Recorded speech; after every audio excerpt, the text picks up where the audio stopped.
Today is Monday, May 24th, 2021. Coming up on Roland Martin Unfiltered, Louisiana State Police officially released 9 body cameras and dash cam videos of the arrest of Ronald Greene.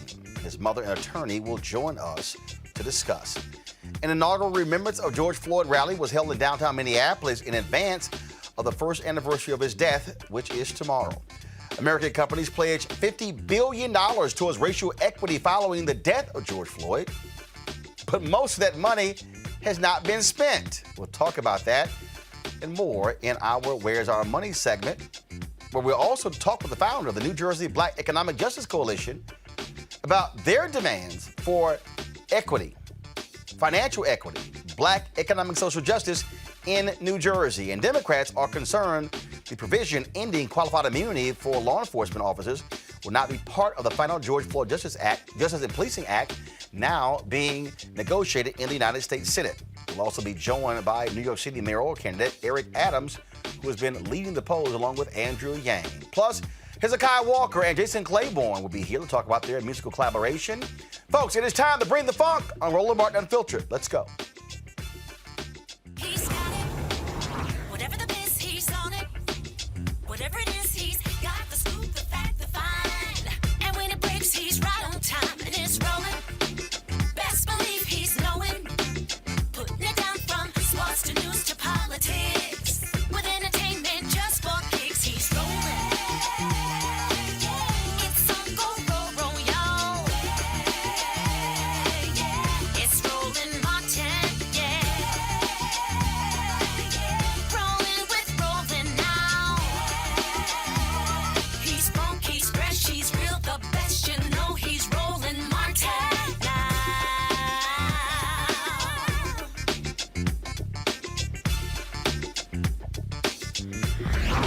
Martin. Ronald Greene, the black man from Louisiana, arrested in May 2019 while in handcuffs. He was stunned, punched, and dragged by up to 6 white state troopers during his arrest. He died. 2 years later, his death is under a federal civil rights investigation. Greene's family was initially told he died due to crashing into a tree during a high-speed chase. We now know that is an absolute lie. The body camera video tells a much different story. Many believe the decision to wait 2 years after his death to release the footage is suspicious. This is what was released on Friday, folks. I'm going to show you some of this video here, and again, where the world finally got to see exactly what happened to Ronald Greene. Go ahead and play it, y'all. And so, this is the video here that was released on Friday. That's not a car accident. That's not slamming into a tree. And so, you hear how they're talking to Ronald Greene. And so, folks, this is how shocking and shameful what took place in Louisiana. 2 years they fought to keep this video from being made public. Sounds eerily similar to what happened in Chicago when Laquan McDonald was shot and killed by police officers, and they lied and they fought to keep that videotape from being made public, including then Mayor Rahm Emanuel. And when media outlets forced the release of that video, the world saw for the first time what actually happened, and that is what led to the indictment and the conviction of former Chicago police officer Jason Van Dyke. Joining us now is Ronald Greene's mother, Mona Harton, and civil rights attorney Lee Merritt. Glad to have both of you here. Mona, while we were playing that video, you covered your ears and covered your eyes. It obviously is difficult for a mother to have to see the final moments of her son's life played out and then shown and released to the public. Now that we know exactly what happened, it says a whole lot that for 2 years, authorities lied to you and your family about what happened to your son. Yes, it's horrific what we've been going through, the lies, how it all began, how it's been unfolding. The cover-up was obvious at the very beginning. It didn't take long for us to see that, but to be told that he died because of a car crash and the corruption and cover-up that came afterwards, 2 years long. It says a lot for us as a family. And to see that what happened to my son, it's really painful. When you talk about, again, initially being told he crashed into a tree, and then you actually find out what happened, I mean, that was a deliberate attempt to lie to you and the family. Yes, we saw that. That was my first reaction when the first videos was made to us, available to us last year, September of last year. My initial reaction was he wasn't going to get out of this alive. They got him from the very beginning. They made sure they maimed him while he was still behind the driver's wheel. Lee Merritt, now that, first of all, an initial video that was released, it only actually came out because the Associated Press fought to get it released. And then after the initial video, then Louisiana State Police had no choice but to actually release all of the video. That's right, Roland. This was something that we fought for to be released for 2 years. Well, the best they offered us was last September, that we could come in and view the video with state police present, but we could not take it home and analyze it. And we've learned so much more about, just the gratuitous nature of these officers' attack that we think that state charges are appropriate almost immediately. Obviously, I mean, they're overdue. Speaking of that, the officers involved, did it actually get investigated? Did it go to a grand jury? Was there what actually happened in terms of the investigation of the actions of these officers? That's the really problematic part. The investigation itself seemed to be a part of the cover-up. So it's not that what these men were doing was unknown. It's that the supervisor that came, Lieutenant John Clary, he was an active participant in this crime. And subsequently, you can hear one of the officers who since passed away, Chris Hollingsworth, reporting what he did to another fellow officer, and that officer saying, "Hey, did you have your body cameras on at the time?" This was a conspiracy to cover up the murder of Ronald Greene. It's now being played out in the open. Ms. Harden, on that particular point there, it has to anger you that now we see what the truth is, and nothing was done. I mean, there was no real investigation. And that's what it fires me up more than anything. The fact that I was lied to from the very beginning. 2 years of nothing but lies up to this very moment.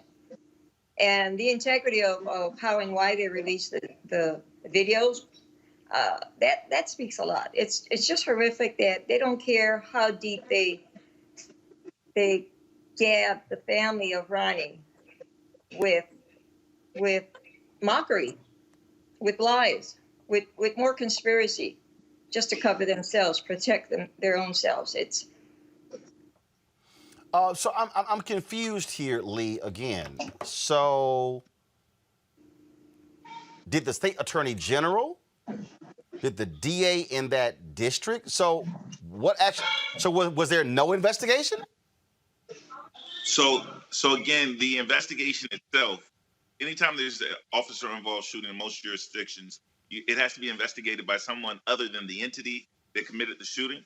But because this is the Louisiana State Police, the highest law enforcement authority in the state of Louisiana, they investigated themselves. And internally, they decided that 2 officers should be punished for this attempt at a cover-up in this crime.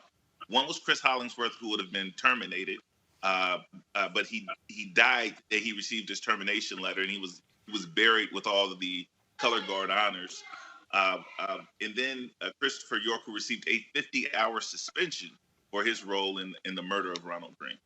So now that the video is out, now there could actually be a real investigation. A grand jury can be impaneled. And also, who does that? Again, because this is the state police, who has jurisdiction, the local DA or the state attorney general? So it would be both and. The Union Parish prosecutor, whose name is Mr. Belton, would have to ask for the attorney general to help if he wanted his assistance. And the attorney general can offer his assistance based on the denial of civil rights protections for Ronald Greene. However, the Mr. Belton met with us when we saw the video in September, and it was his position that it would be difficult under the past administration to bring charges against a police officer in Union Parish. Situations have since. Hold on 1 second. You said the past administration. What past administration? I'm sorry, under the Trump administration. Okay, I'm confused here. Why would a local DA say that when he has jurisdiction? It's not federal. The federal investigation is a totally separate investigation. So he, as the local DA, Mr. Belton, he could actually take it to a grand jury himself. He could take it to a grand jury himself. What he was implying with that statement during the Trump administration was that he was in a heavily Trump-favored territory, and he thought that he doubted his ability to return a true bill on this crime in that jurisdiction at the time. But here's the deal. Okay, Trump lost, but that's probably still a heavily Trump district. So what now? Well, there exists beyond this just being a Trump district, there exists actual conflicts in this district. The officers who are involved on tape in this crime are testifying in other cases in Union Parish. And so it will be appropriate for either the Attorney General or Mr. Belton to call for a special prosecutor, and that's what we're encouraging them to do in this case. Does that sound like a bunch of excuses to you, Ms. Harden? Oh, without a doubt, without a doubt. How can you tell me the first year it's still pending investigation? The second year it's still pending investigation. Even when we were there at the Capitol, seeing that little bit of footage, they were already planning the retirement of Colonel Reeves, and they were also planning the 50 hours suspended time, all bunch of bull for Corey York. How do you tell me that it's pending investigation, but you're already getting these guys off scot-free? How are we not knowing what's going on until it's done? That, to me, I think, just really what is absolutely confusing and crazy. You know, here. That's what I'm saying. They're making and breaking their own rules and regulations, their own so-called laws, just to get their good old boys off for murdering my son. That clearly shows on that video. There's a Democratic governor in Louisiana, Lee. What is he saying? Well, Governor John Bel Edwards, first you need to know his pedigree. He met with us. We found the meeting disingenuous at best. He wasn't completely honest about the level of cover-up and the crime that was committed against Ronald Greene. He didn't make this video available to us, although we believe that he could have done it. It was in his authority at the time. He chose not to. And this is a man whose father was a sheriff, whose grandfather was a sheriff. He just signed the Blue Lives Matter law in Louisiana, and he hasn't come down in favor of the defense of citizens against police officers. Okay, so the question now is, what's next? We were down in Baytown, Texas for the rally for Pamela Turner, for that particular officer who tomorrow, we will know when his trial is going to be set. We went down to Elizabeth City, North Carolina. So when it came to the Andrew Brown Jr., are there plans to call for a national rally there in Louisiana to put pressure on the local DA, on the Attorney General, on the governor to step up? What's next, Lee and Ms. Harden? 3 o'clock Thursday on the steps of the Capitol, the ACLU, along with the NAACP, has sided with this family to demand the immediate arrest of these officers. There's more than enough probable cause in the jurisdiction currently to issue arrest warrants for Corey York, for Lieutenant John. Say it again, Miss. I'm sorry, I can't hear you. But certainly Mr. Dakota DeMoss and other officers who are seen on video committing crimes. And I'm sorry, she was probably saying Clary. It was Lieutenant Clary. That demand is taking place this Thursday. The family will be there, so we're looking forward to anyone who wants to join us at 3 on the steps of the Capitol with the ACLU and the NAACP. Ms. Harden, what do you want folks across the country who are watching and listening to do when it comes to this case of your son? You know what? I'm just so disgusted anger, being pissed off, being all the freaking emotions that can come up in a mother whose son was killed in such a violent way, on purpose, just for the hell of it. And the thing is, why do we have to keep communicating like this? Why do we have to beg someone to put these guys in cuffs, jail them, do whatever you have to do, but you let these guys still be on the force, still patrol the streets of Louisiana for 2 years after they killed Ronnie to cause more damage. Ronnie's not my first, but not the world's first, and he won't be the last. He hasn't been the last. Why do we have to keep begging for the justice? Yeah. And it's worth saying these officers went on to injure other citizens in Louisiana. And one of the officers was indicted for another criminal act shortly after the murder of Ronald Greene. Have y'all filed a civil lawsuit against the county, against these officers, and against the state police? We filed a civil lawsuit against all the parties involved, from, as you said, from the local level, each individual officer, to the state of Louisiana, because this is the state police. That lawsuit has survived a motion to dismiss, and it's up on interlocutory appeal in Fifth Circuit. All right, then. Lee Merritt, Ms. Harden, we certainly appreciate it. Thank you so very much for joining us. Thank you. Thank you. We certainly will keep the attention. Thursday, we will be, Lee, let us know who's streaming it. We'll be actually in Tulsa, going from Fort Worth to Tulsa. But certainly we want to be able to pick that stream up and be able to push it out to our folks as well. So be sure to let us know what happens with that. Thank you so very much. Absolutely. Thank you, sir. We'll do it. Folks, we're going to go to our panel here, Dr. Avis Jones-DeWeaver, lead political analyst, Dr. Julian Malveaux, economist, president, Emerita Bennett College, Omekongo Dibinga, professorial lecturer, School of International Service at American University. Glad to have all three of you. Omekongo, I'm going to start with you. Again, we hear the phrase pressure bust pipes. The reality is, in order for black folks to get justice in this country, we have to protest, we've got to push, we've got to prod, we've got to call people out.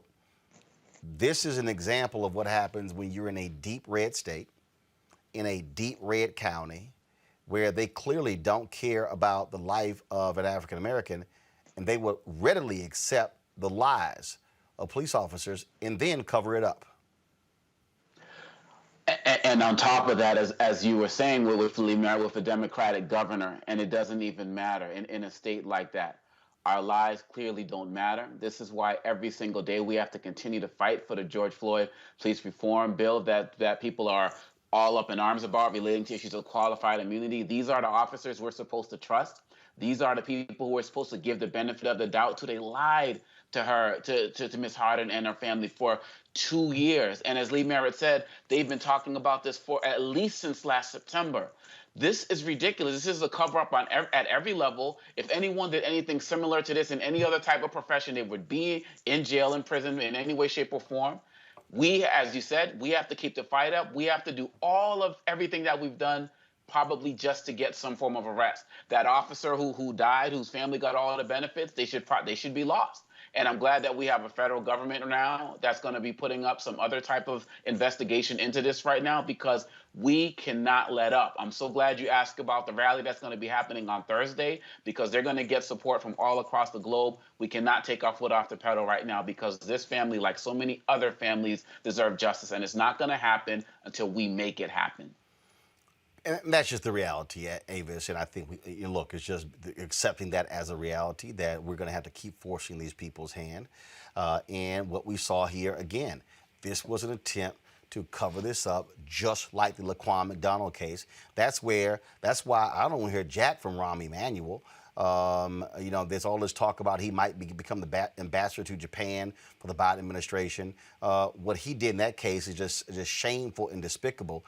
He should never be in public service. No, he certainly should never be in public service. As far as I'm concerned, he's guilty of obstruction of justice. But as to this case, what to me is so completely infuriating about it is that they literally tortured that man to death. He was tortured to death all the time, yelling expletives at him, all the time, just sort of swarming him, kicking him, tasing him, just completely battering him to death. And then in the moment, they're thinking about, oh my goodness, is the body cam on? Well, let's cut it off. And then after that, they go further by not only initially lying to his family, saying that he died in a car crash, but to continue the lie by attempting to cover it up for 2 full years. You know, the real sad thing is, this is not an isolated incident. How many examples do we have to show where police reports or police accounting of situations don't really match the facts once the video evidence comes out? This is a cultural problem with policing in America. It is not something that is isolated to any one department, and there needs to be writ large reform.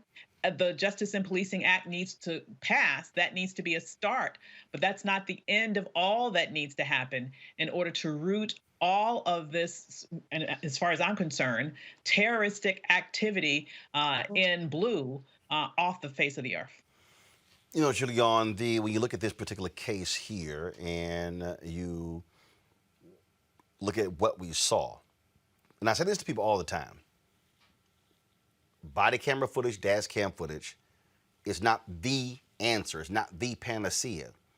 But there is no doubt that the work of Black Lives Matter in the last 5 to 10 years has played a critical role in us seeing what is taking place.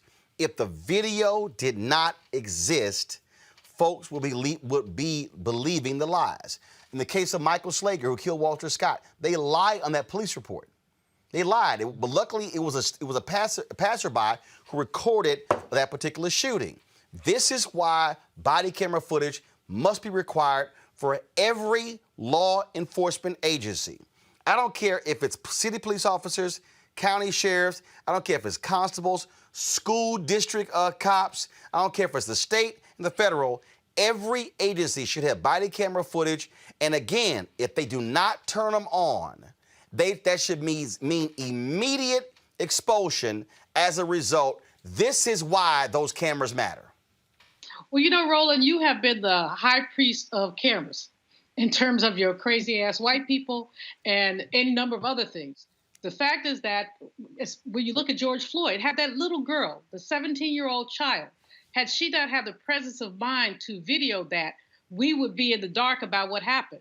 And what I find interesting is I troll around the internet listening to some of these white people who still don't believe that the George Floyd Act is necessary. They say things like, well, if they had just complied. But when you look at this was such excessive force. I mean, such excessive and unnecessary force. You got the man down, words escape me, and they rarely do. But they escape me when I look at this. But we are blessed in this era. I mean, we didn't have cameras in Tulsa. We didn't have cameras in Wilmington, North Carolina. We didn't have cameras we could call the roll of the times we did have it. We have them now. And these police officers who don't want to use their cameras, so this should be like guilty until we see the tape. So don't tell me you forgot to put your camera on. They have all these excuses. No, this is a requirement, just like you carry your gun around as a requirement, just like you put your badge on as a requirement, put that camera on as a requirement. My heart goes out to Mrs. Harden for what she's had to endure, not just with the death of her son and the lies that surrounded it, but also with the fact that she is seeking justice, and she has to see this and hear this time and again. You said she had her hands over her ears and her eyes closed, because this is hard to see. But we know how many thousands, if not tens or hundreds of thousands of Black people have died the same way. So, Brother Domingo is right. We have to, that George Floyd Act is the beginning, it's not the end. It's a first step, it's not the last step. These crazy cops need to be dismissed, period. If you have any involvement in something like this, see ya. Go work at 7-Eleven or someplace where, you can get 15 an hour, maybe. But you do not deserve a pension. You do not deserve honors. You don't deserve anything when you're killing our people. Absolutely, folks. We will continue to cover this story and let you know exactly what takes place with regards to it. Now, check this out. We'll stay in Louisiana, folks. This was caught on tape. A probation officer was captured on a security camera planning drugs leading to the arrest of a black man. Louisiana NAACP got hold of video. We're gonna see the video here. And I'm gonna walk it through it. You're gonna see the graphics, okay? It is crazy. This is the video that was put out by the Louisiana NAACP.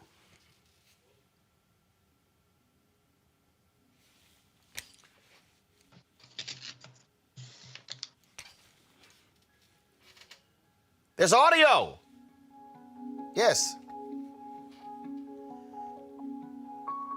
I don't understand why this is called.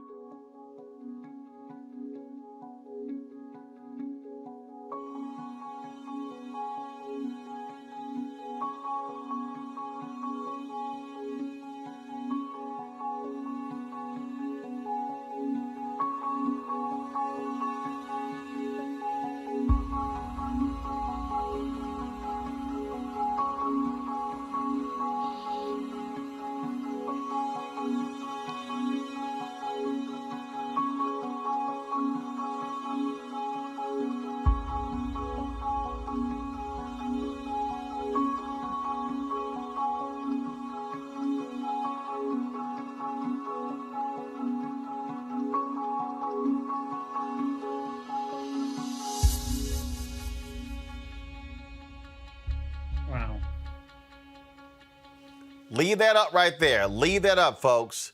The NAACP wants this probation officer fired. His name is Lane Norman, Normand. The email for his boss is Cole, COLE .GRALAPP at la.gov.gov. His phone number, he's the regional administrator. His phone number is 318-767-6286, 318-767-6286. I'm going to repeat the email because remember, there are people who listen to our audio podcast. The Louisiana NAACP, they want this Louisiana probation and parole officer, Lane Norman, fired for planting drugs. His boss is Cole, COLE.GRALAPP at la.gov. His phone number is 318-767-6286. Julian, this man should absolutely be fired. This happened in 2018. Why is he still on anybody's force? 2 years later, I mean, the court dismissed the charges. He obviously is a rogue officer. Why is he still there? See, this is complicity. So his boss and his boss's boss said, it's okay to plant drugs on people. These people outside just chilling, chillaxing, having themselves a good old time playing cards. And this person comes up, why? Does he get a premium or a bonus for having arrested more people? And why has it not been stopped? So again, I'm speechless, but I'm not speechless. This is happening all over the country. It's happened year after year. Roland, I bet if anybody could fund a study to go to one of these Louisiana prisons and interview, 200, 300, 500 people, probably half of their circumstances will be similar to these. Now, some of them did it. We know some of them did it. But all of them did not do it. And many of them had a prior record. And they were basically planted because if these folks don't get a bonus for messing with Black people, they get psychic pleasure from doing it. And so these folks, and then they run around bragging about it. They tell each other, see what I did? I did that. I could do that. So we really have to, that's why the Floyd bill is step one. But the National Registry is so very important. But even more than that, they say it's a rotten apple in the barrel. The barrel is rotten, and so are the apples. Get rid of all of them. Absolutely. For this guy to still be in the job 3 years, I mean, for the judge Avis to look at this video and then go, yeah, charges out, and the guy's still employed. First of all, his boss should be asking, where in the hell did you get drugs from? Hello. Yeah, that's drug possession. That's exactly what I was about to say. Not only should he not have a job, why isn't he in jail? If it's illegal for the person that he planted it on to have it, how is it legal for him to have it? Where's the prosecutor in this? So there are several people who are complicit, as Dr. Malveaux pointed out, and who are allowing these activities to happen. I would also wonder, who else was he a probation officer for? How many times has he done this? Once again, are we supposed to actually believe that the only time there happened to be a videotape there was the first time that he's ever done that to somebody? I certainly don't believe it. So, this is the very essence and the very definition of what systemic racism in the criminal justice system looks like. Because not only do you have Black people largely targeted in this way, but also when there is just absolute 1000% video evidence that the person was railroaded, just, dropping those charges isn't enough. When you allow the person who committed that act to stay in place, that in essence is telling him he did nothing wrong, so he might as well just continue doing it. And we're not going to look backwards to see all the other people who he may have unjustly framed in the very same way continue to still pay for a crime that they didn't commit. And Omekongo, let's be clear. The only reason that brother is not sitting in prison is because his dad put a camera in his garage. And again, this is where Black people are. Black people, we got to put cameras in our crib, in the garage. We got to put it in our cars to protect ourselves. If that daddy did not have this camera, his son is sitting in a hardcore Louisiana prison for a minimum of 10 years. It's ridiculous, and it goes to the story last week where you showed the officer urinating at a man's funeral home, a city council member on top of that. And again, we have to be responsible for recording our own information, sometimes even recording our own deaths. And I wouldn't be surprised if what Dr. Malveaux said about some form of quota or kickback system that's going on with these officers. We remember the case a couple of years ago of the judge who was getting kickbacks for the number of people that he sent to prison. So that's not a far-fetched idea that's going on. And another thing we have to be mindful of in that video, there were small children who watched this entire thing happen, who are being traumatized at a very young age, similar to what we saw with George Floyd when there was a 9-year-old there again. So they have these patterns that are going out to the entire community that are showing them that we don't care, and we're going to put in your psyche that you are going to be policed as you get older. And really, at the end of the day, this is what's even more tragic, because we see it's going to continue after many of us are long and gone, unless we continue to fight to make it stop. Well, absolutely. And so, folks, we certainly support the Louisiana NAACP. We're going to be pushing that information out as well so folks can see it and they can actually respond to it. Folks, it's just absolutely crazy. Again, this brother, he was arrested. He was arrested. That man could very well be sitting in prison. And they were dropped. First of all, they were dropped 3 months later after the DA's office reviewed the footage of the incident. But if his dad didn't have the camera, he'd be sitting there in jail. In Iowa, more than 5,000 people have signed a petition calling for Sioux City police officer Thad Boyer's removal from duty. The petition cites Boyer's history of repeated use of force incidents. Video of the aggressive officer pointing a taser and pinning a Black customer to a table at a Perkins restaurant began circulating on social media last month. Watch this. The manager said she wants you out. Look at If you 12. don't leave right now, you're going to jail. I'm leaving. He ain't do nothing wrong, though. Hey, record him. He sure did it. He ain't do nothing wrong. I'm leaving. I'm leaving. This is dangerous. This is dangerous. You're under arrest. He ain't do nothing wrong. What am I under arrest for? Don't take my suit. Don't was leaving. Don't shoot me. Don't. He leaving. Yeah. You shoot me right face. You are. Hey, put that taser down. He ain't do nothing wrong. Put that taser down. He ain't done nothing to you. Hey, put that taser down. He ain't done nothing to you. Man, fuck all that. He ain't done nothing to you. Put that taser down. Oh my God, bro. Put that taser down. Hey, put that taser down. He ain't done nothing to you. He ain't do nothing He ain't done nothing to you. Hey, put your fucking taser down. Hey, put your taser down. You can have it, bro. Hey, put Put your taser down. Hold on, move. No. Put the cuffs on him. And I want y'all to roll the video again. You're going to see where the officer tells him to get up and leave. Again, watch his, he's complying. Watch the beginning again. The manager said she wants you out. Look at If you 12. don't leave right now, you're going to jail. I'm leaving. He ain't do nothing wrong, though. Hey, record him. He sure didn't. He ain't do nothing wrong. I'm leaving. 29-year-old John Wright is charged with trespassing, interference with official acts, and failure to comply with orders of a police officer. However, police are investigating the incident, and Boyer's action are also under review.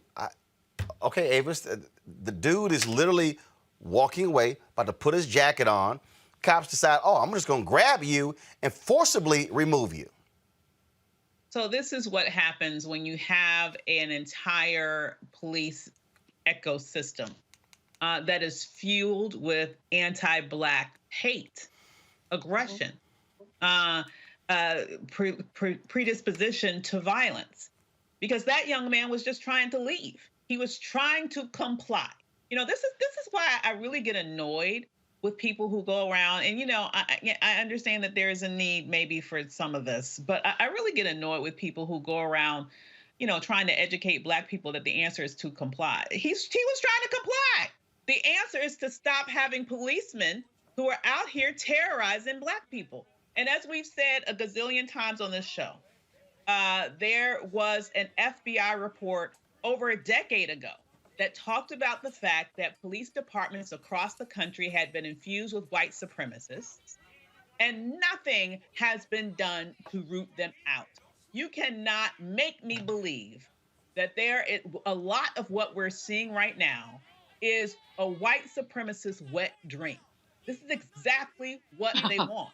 They want to have the power to use violent activity all the way up to beatings and deaths against Black people and not have to have any consequences associated with it. And what better way to do that than to don a police uniform and get protected by the blue wall of silence that covers up your activities, that lies on police reports, that have prosecutors who don't want to prosecute, who have judges who look the other way, who have an entire system that says this sort of behavior is okay. But if there's one thing that made me feel good about that video, it was the fact that Black people in that restaurant said, hell to the no, not today. Put that taser down. He hasn't done a damn thing to you. And that's exactly what we need to do. We need to stand up for each other in the moment and not just lament the aftermath after one of our brothers or sisters have been victimized by police violence. Look at the charges here in Congo. Interference with official acts, failure to comply with orders of a police officer. This is how they try to target us. This is what they do right here. This is what on a regular basis, and even when you brought up the case of Laquan McDonald with that officer, they come up, they put themselves in the line of some form of harm and then justify any of their actions. And even sometimes when we see these issues where an officer with other officers aren't looking, they'll say, oh, this person is resisting, or this person has a gun and there's nothing there, and they use it as an opportunity to open fire. These guys are liars. And if I'm correct, I believe Boyer was fired or heavily disciplined back in 2012, 2013, but again, back on the force again. And so these officers, they see this as an opportunity to really feel like they can get away with anything. And if you look at his record, they always put us on trial. When we're killed, when we're arrested for everything, they always put us on trial, put the victims on trial. But if you look at this man's record, this man's history of complaints, again, another officer who had no business still being on the force. And as it was just said, I'm so proud of our people for taking a stand. You know, back in the day, some people, you know, when I was a kid growing up, when the cops came, you know, a lot of us would just scatter because we didn't want to be engaged. We didn't want to be involved in some way, shape, or form. But too many of us of all ages have had enough. And they said, we're going to document this. We're going to show it because we can't trust you to tell the truth. Absolutely, folks. Let's go to Mississippi, where two police officers accused of brutalizing a Black man, resulting in his death, are no longer facing charges. Hinds County Judge FAYE Peterson says the state failed to prove officers Desmond Barney and Lincoln Lampley committed criminal acts when arresting George Robinson. The indictment accused 3 officers of taking Robinson from his car, slamming him to the ground, and striking him in the head. The victim's brother says Robinson had a stroke before the incident, causing him to move slowly when officers asked him to get out of the car. Hinds County DA Jody E. Owens II says the evidence was sufficient, and he is surprised and disappointed by the judge's decision. A 3rd officer involved in the incident has not yet gone to trial. This right here, show the video photo again. This was a black judge who ruled this in Mississippi. So that's who Judge FAYE Peterson is. And this is one of those examples. I go back to Omekongo, Baltimore, when the police officers wanted a judge to hear their case and not a jury. Absolutely. And when we get down to it, we have to understand that we talked about Louisiana. We got Democrat, Republican members who are a part of this. We have to realize as well that sometimes we got black people who are in law enforcement who are involved in being judges and the like, and we're still not getting the justice. And we have a real systemic problem that is hitting us at every level. Even when you talk about Baltimore, we can go back to the case of Freddie Gray, and there were several black officers who were involved in that as well. And so really at the end of the day, it becomes black versus blue. And we have to realize that even in a case like this, we're talking about a man, 52-year-old grandfather, a grandfather who has to be treated like that after dealing with all of the other racism we're sure he probably had to deal with his entire life just being a black man in America. And to go out like that and then there to be no justice, we have to make sure that his story is never forgotten. And we have to make sure that there are other consequences, even when we don't get the justice we want from these judges and the like. We can get justice by exposing these people, letting people know where they work. And if they're not going to have this national registry out yet, create our own so people know who these officers are. And we have to make sure we always put the pressure on to make sure that they do what's right, or they got to go. Indeed. And folks, in Minnesota, the former St. Paul police officer who let a police dog maul an unarmed black man is going to spend the next 6 years in prison. In June 2016, Brett PALKOWITSCH and other officers responded to a call about a large street fight and were looking for an unidentified black male with dreadlocks and a white T-shirt carrying a gun. 52-year-old Frank Amal Baker fit the description. Soon after Baker was asked to get out of his car, the officer released the dog. Body camera footage caught PALKOWITSCH brutally kicking and severely injuring Baker while the dog was mauling him. PALKOWITSCH waived the right to appeal his conviction and offered a tearful apology for his actions to Baker and the St. Paul Police Department. Baker had nothing to do with the reported incident in the end. Watch this video, folks.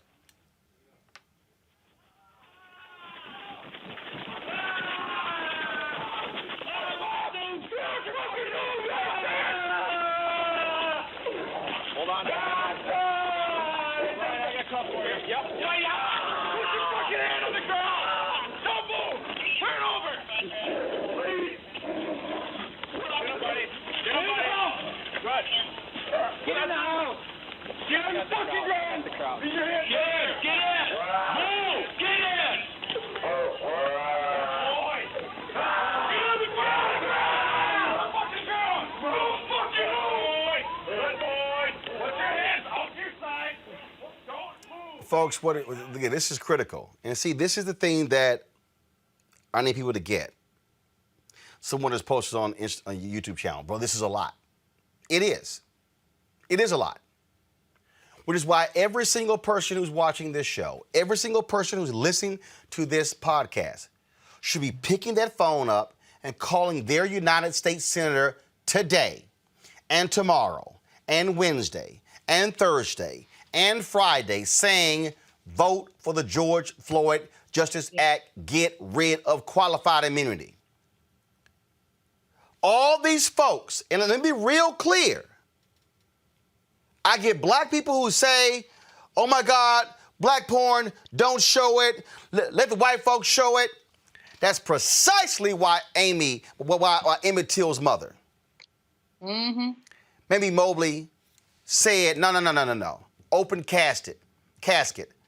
Let them see what they did to my baby. Over the weekend, I had some people who were sitting here, one woman texted me, she tweeted, I don't know who my member of Congress is, and I don't care. I said, oh, but you're bitching and moaning about how we need bills passed in our favor. I had people over the weekend saying, well, I don't know why we got to sit here and call people. It's called It's Your Turn. Because black folks before your behind showed up did this. And I don't want to have to sit here and show these videos, Julian, but we got to keep it in the face, because what did the Jews say? Never forget. Never forget. That's right. And said never again. Exactly. You know, this man gets 6 years. 6 years. He need to get 26 years for allowing this man to be mauled. You know, every one of the cases that we've looked at today really do speak to the George Floyd Justice and Policing Act, but also speak to the historic dehumanization of black people. He would not have sick a dog on his son or his daddy. He would not have, and by the way, everybody brown ain't down. So Sister Girl in Mississippi needs to be taken to the woodshed too, because everybody brown ain't down. And too many of us make too many excuses. And anybody who doesn't know who their member of Congress is, there's a special place in hell for them, because that means they just don't care. But when you look at this case with this dog, such a light sentence for such a heinous act. And it was a wrong person at that. Would have made it right if it was the right person. It was a wrong person. And this guy has tears in his eyes. Well, he needs to have a dog in his booty. You know, he's crying now. Well, cry after the dog chaws on you for 20 or 30 minutes. It is too much at some level, but it's also time enough, because we need to keep seeing this, hearing it, and working on it. Congo. Well, I understand what people talk about as relates to black trauma porn, but what we're doing here is different. What we're doing here is these videos are being showed with calls to action, phone numbers, emails, letting people know what to do to make this stop. Some of these other networks may get some type of perverted pleasure in showing these videos on loop, but there's no ask, there's no call to action. Right here, we have an opportunity with every video that you show, with every mother and father and lawyer that you interview, you give us an opportunity to do something about it. And so for those folks on YouTube and other places saying this is too much, it's not going to be too much when it's you. And so right now, you have an opportunity right now to do something about it. And if you don't do anything about it, how are you going to expect it to stop? Like you said, Roland, you don't want to show these, but this is our world right now. This is where we're living right now. And whether you are a toddler, whether you are a teenager, whether you are a parent, whether you are a grandparent, male or female, it doesn't seem to matter. As Samuel Jackson said last year, it's open season on black people. And until you see it in your face, you're not going to be motivated to do anything about it. And if you still are not motivated to do something about it, I still pray it don't happen to you, but we're going to keep doing this work. And that's the thing right there, Avis. I guarantee the people who are complaining, you know what? If it was your son or daughter or niece or nephew or cousin, if it was you, I bet you'd be like, damn, I sure hope somebody tells my story. I sure hope somebody shows that video. I sure hope somebody comes to my defense. I sure hope somebody has my back. That's why we do it. Absolutely. I mean, I guess they believe that ignorance is bliss, but ignorance is bliss only lasts so long. What's important about showing what you're doing tonight is you're showing that this is not just one case. It seems like here in America, we focus on one case for a period of time, and then we stop looking at that one, and then we look at the next one. Then we stop looking at that one, and we look at the next one, as if it's only one incident at a time. What's important about what you're doing now is that you're showing a pattern. Yep. You're showing a pattern of practices of policing in this country. And it doesn't matter how old you are. It doesn't matter how innocent you are. It doesn't matter if you're sitting at home, minding your own damn business, chilling with your children. It does not matter. This could happen to anybody. And what I want us to do as a people, we need to understand this is not supposed to be comfortable. It's not comfortable when you're being oppressed. It's not comfortable when you're being murdered. It's not comfortable when you're getting a dog sicked on you and telling you 3 different commands in the span of a second. Put your hands on the ground, don't move, roll over. He was supposed to do all of that in 1 second. If you listen to that tape, he got 3 different commands in like a second. That is the level of incompetence and evil.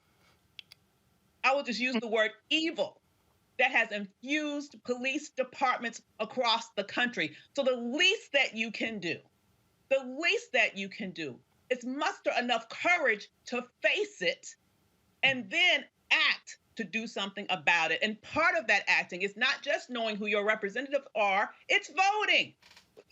I want everybody to understand there is a direct line between what we're seeing here and who's sitting in the prosecutor's office and who voted them in office. Who's sitting on judges' benches and who voted them on those benches? You know, who's sitting in Congress and whether or not the George Floyd Justice and Policing Act passes or gets stalled in the Senate.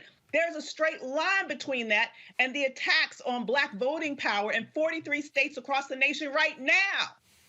They want to be able to do this to you forever.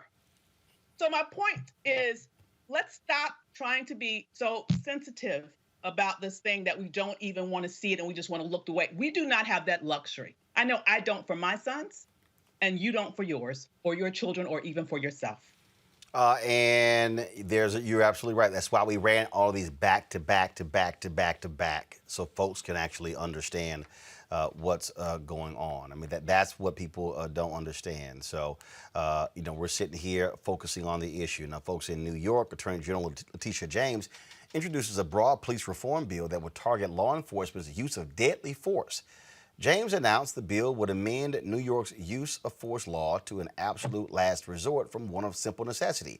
Officers who use unnecessary force will face additional penalties under the new bill as well. In a statement, she explained her reasoning for the amendment. In New York, our laws have essentially given police blanket defense to use force in interactions with the public, making it exceedingly difficult for prosecutors to go after officers who have abused this power. The Police Accountability Act will make critical and necessary changes to the law, providing clear and legitimate standards for when the use of force is acceptable and enacting real consequences for when an officer crosses that line. We must continue to do everything in our power to protect our communities and ensure that no one is beyond the reach of justice.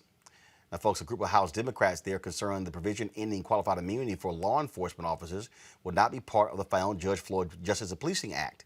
As negotiations over the contentious bill intensify, House Representatives Ayanna Pressley, Cori Bush, and 8 other representatives sent a letter to leaders in the House and Senate urging them to keep qualified immunity in the bill. During an interview on MSNBC's The Sunday Show with Jonathan Capehart, Congresswoman Maxine Waters explained why it's so important to end qualified immunity. Our negotiators are fighting as hard as they can and should continue to fight. But I'm not giving up on qualified immunity. I do not want to send any message to anybody that I'm willing to support legislation that does not have it in it. I think we've got to be tough, we've got to be consistent, and understand that we've got to hold police officers accountable. Even since the death of George Floyd, we've continued to have killings of Black unarmed men in particular. And so these police officers know that they have the support of the police unions, they have the support of city council members who are intimidated by the police unions, police chiefs who are afraid that if they don't go along, they can't be chief, and even some mayors. I'm so proud of those mayors that are willing to stand up and fight, and for the police chiefs that are willing to stand up and fight. But history tells us that they have been intimidated too long, given in too much, and the police don't believe that they're going to be held accountable. That's why even after George Floyd, they continue to kill. And so I want qualified immunity out. Now, of course, Congressman Jim Clyburn, the highest-ranking African-American in the House, he talked about, he said he would rather have a strong bill instead of a perfect bill. So if it means ending not having qualified immunity in the bill, he said he would certainly support that, he said, and try to get it later. Congresswoman Waters said that's not an option. And so what you're dealing with, folks, right here, Julian, is this battle. And so the question is, they're negotiating in the Senate. You're dealing with the issue, can you get Republicans' votes? It's clear Kristen Sinema and Joe Manchin are not going to end the filibuster. And so this is one of the issues. They're working with Senator Tim Scott, Senator Lindsey Graham on this bill. The question is, will they be able to get a bill that can pick up Republican votes in the Senate that does indeed end qualified immunity? And the problem, Roland, is that Congressman Clyburn having come out and said he would support a compromise before we've even had the full negotiations weakens, frankly, the Democratic position, weakens Congresswoman Waters' position. And so as we waffle, and this is what Democrats do, you see these Republicans, they vote party line, They're not playing. They will talk to you behind their colleagues' back and say, oh, I really didn't agree with that, but I have to go with the party line. Democrats don't have that kind of backbone. And so my prediction is that qualified immunity will likely remain. I don't think it will go if we want a bill. And I'm with Congresswoman Waters. I mean, it's one of the things that must go. Every video you showed us leading up to this point in the show talks about police officers who are deficient, to use Avis's word, who are evil, who broke the law, and they should not they should not have the right to their pension, the right to retire, the right to whatever. They need to go to jail. They need to have their assets stripped from them. They need to be put in a small room with a big dog and sharp teeth. That's all they really need. They do not need all this grace. But why are we as Democrats giving them that grace? Congo, on that point, many people have criticized Congressman Clyburn. Others have said that this was Clyburn who was going public to give an indication that it was contentious and being able to let people know that this is a possibility. How do you square what he had to say than what Congresswoman Waters there had to say, and these other progressive Democrats who are saying ending qualified immunity must be in the final bill? Well, with Representative Clyburn, you know, he's such a veteran and a leader, and I definitely respect what he's saying in terms of, you know, he has something that's good and we can come back and get it later, and I respect that. The challenge, however, is that we are dealing with a different brand of Republicans right now, and I believe that even with Senator Scott and Graham working on this, regardless of whether qualified immunity is included or not, no Republicans are going to come out and support it. Something's going to happen. Trump's going to speak up. Someone's going to make some phone calls. And I wouldn't be surprised if Graham backs out on their own bill that they agreed to. This group of Republicans are going to block everything in hopes of getting control of the House again in 2022. And so I respect what Clyburn's saying. He knows the process, you know, much better than I do, but it's a different brand of Republicans. And so I understand why Ayanna Pressley and Cori Bush and others are fighting to get it in now, because there's no reason to trust these Republicans to do the right thing. And so I'm with Representative Waters on this. So the question is this here, Avis. Do you, if you're Democrats, let's say you can't get 10 votes unless you strip qualified immunity out of the bill. Well, then, do you scuttle the entire bill? I would say this. I don't see why we really need to get here, because as I recall, Tim Scott has at least offered a compromise that would have a form, it would really sort of redirect the focus, not to individual police officers, but to actual police departments, which I think is at least a compromise to mean that there is some financial culpability on the line when police officers act in abusive ways. I think that is a compromise that I'm not willing to give up on a chance of actually pushing through. So, you know, I'm really quite, with all due respect to Representative Clyburn, I'm just wondering, how come Democrats don't seem to understand what negotiations are all about? Why are you showing your hands why are you capitulating, in essence, while the negotiations are still going on? That makes no sense to me. It's like showing your hand in the middle of a poker game. It makes absolutely zero sense to me. And I just, I don't get it. So what we really need to understand is you don't go through a negotiation process giving the chip that you supposedly value most in the middle of the darn negotiations. That makes absolutely zero sense to me. I think you put pressure on them to move forward with what Tim Scott, a Republican, the only Black Republican in the Senate, has proposed. What does it look like? And put pressure on the Republican Party to, in essence, undermine their Black face that they just have, give the rebuttal to the presidential address that President Biden just gave a couple of weeks ago. Make the Republican Party say no to Tim Scott, rather than telling Democrats to stand down and don't even try to do anything in the direction of qualified immunity. All right, folks, got to go to a break. When we come back, we're going to discuss Economic justice in New Jersey. African Americans getting a short shrift, and what is being done to rally the grassroots to ensure that we get our fair share. That's up next in our Where's Our Money segment. You're watching Roland Martin Unfiltered. Back in a moment. Racial injustice is a scourge on this nation, and the Black community has felt it for generations. We have an obligation to do something about it.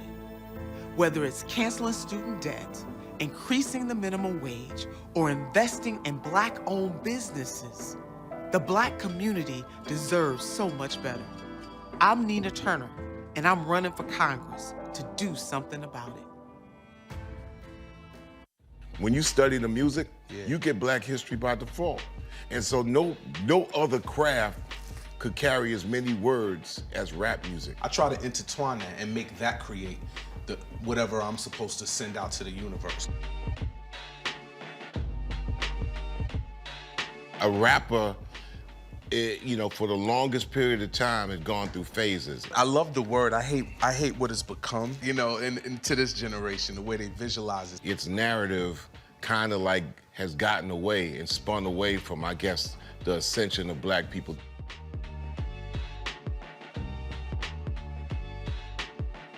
Hi, my name is LaToya Luckett. Yo, it's your man Deion Cole from Blackish, and you're watching Roland Martin Unfiltered. Stay woke.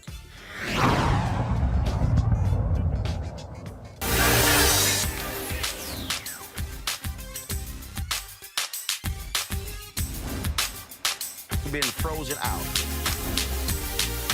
Facing an extinction level event.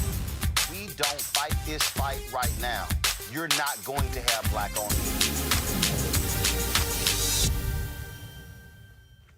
Folks, in New Jersey, African Americans have been mobilizing and organizing to fight lack of economic progress in that particular state.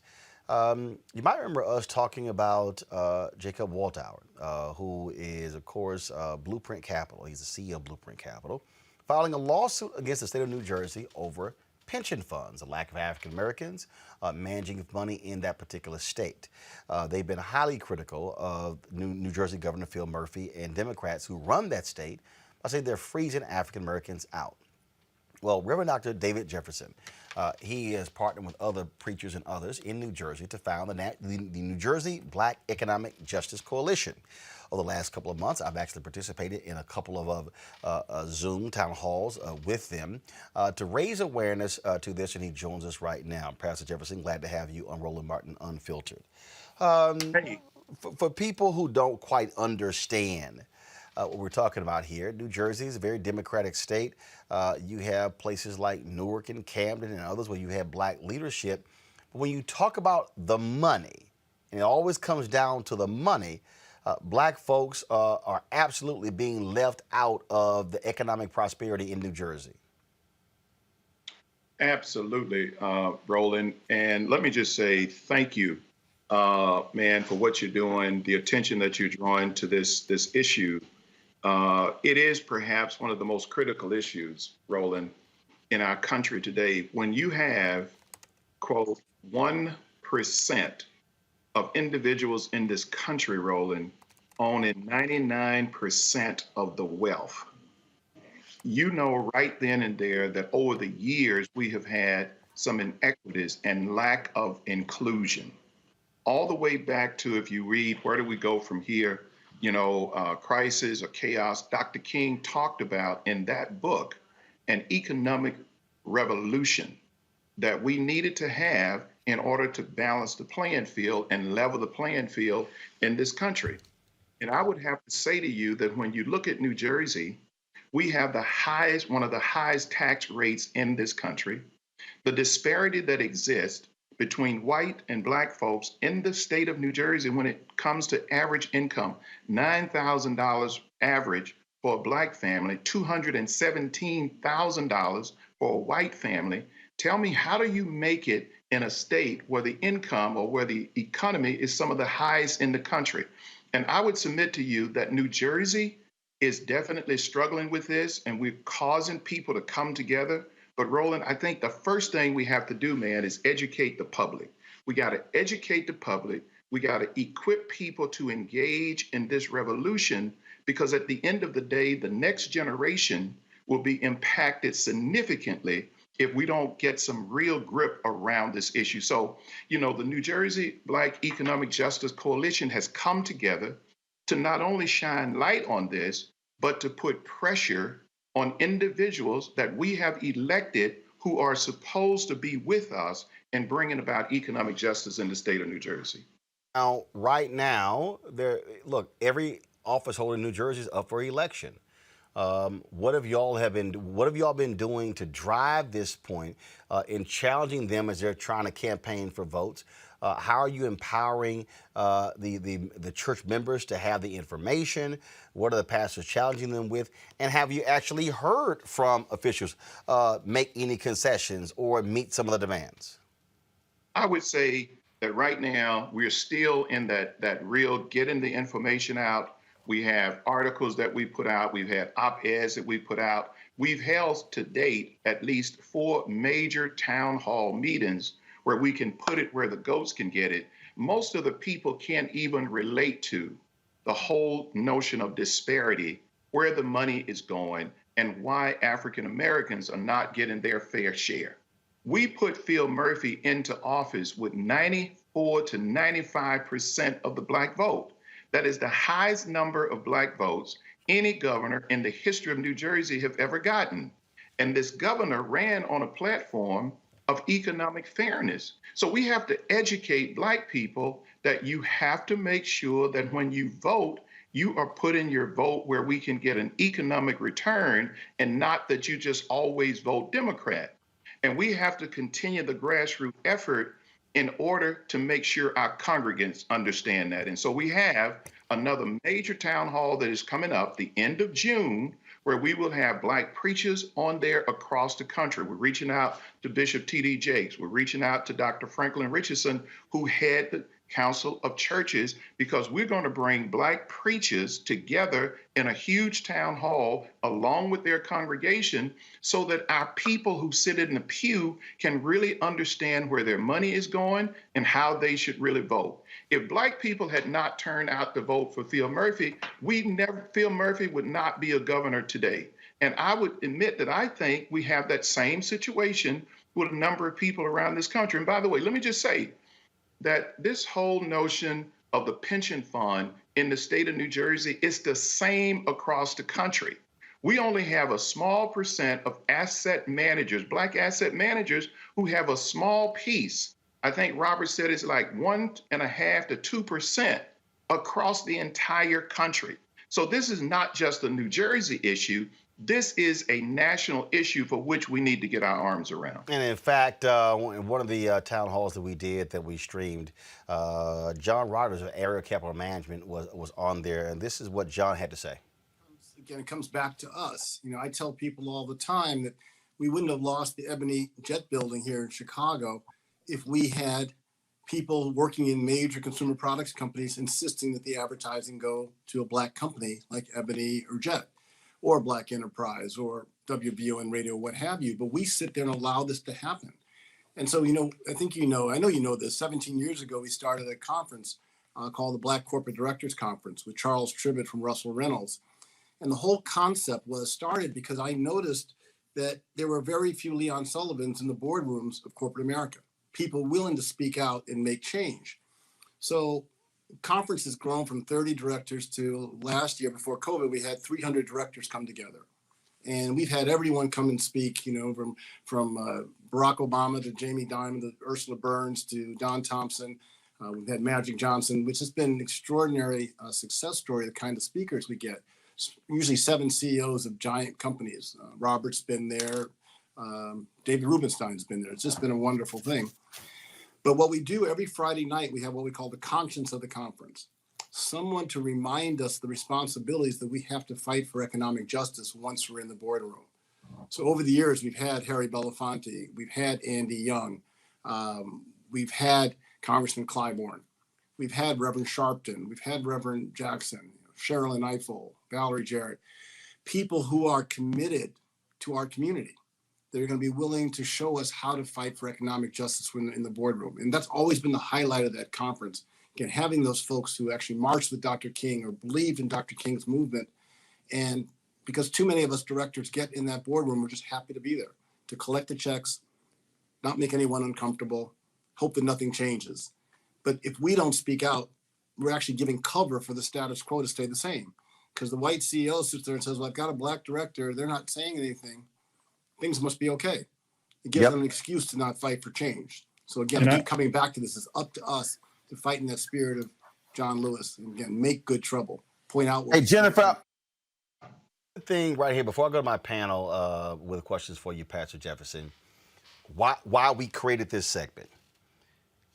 And I've had some black folks, it's amazing to me, say, why y'all sitting here begging white folk for money on the advertising side? And I'm sitting there going, dumbass, $170 billion is being spent every year, and black-owned media is getting 1%.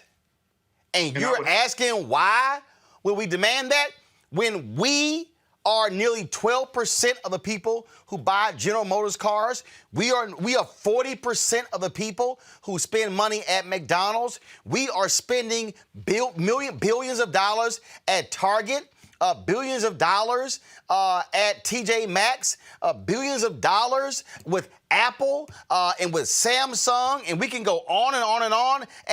And you are sitting here wondering why we should not be getting it back. This is why Black America is broke. This is why our civil rights organizations really can't stand up for black folks fully, because corporate America is funding them and we can't. This is why our HBCUs are underfunded, because we also can't give back. If we are able to increase dramatically the investment in black-owned companies, then we have the ability to also hire and pay wages and all of those different things. And so, hell yeah, we're gonna be demanding this. And I have to say this. This is the same thing that Dr. King faced when he wrote the letters from the Birmingham jail. The letter that he wrote was centered around why we can't wait, because you had individuals on the sideline who was saying that, hey, the timing is not now, and why are you creating all of this friction? What we have to do, Roland, is teach people to follow the money. Those advertising dollars that are being spent that are not coming to, quote, black media, those dollars are going to those places, and it's our people who are buying those goods and services. And so the question is, why shouldn't a percent of that money go to black media? The same thing is true as it relates to the pension fund. That money goes to major white Wall Street firms. Those Wall Street firms then engage in major white developers who come into our communities and therefore put things in place, and they get funded, by the way, by the state, because the states in many instances match that, with certain credits. And the next thing you know, our people cannot afford what is put in place. And so what we're doing is gentrifying our own communities, and then we start hollering about why in the world can't our people afford that? And what we have to do is teach people to follow the money. And here's the other thing. We have to start turning the heat up and challenging people look like you and I to get off. What's the audio issue, guys? I'm hearing this. Thank you. Go ahead, please.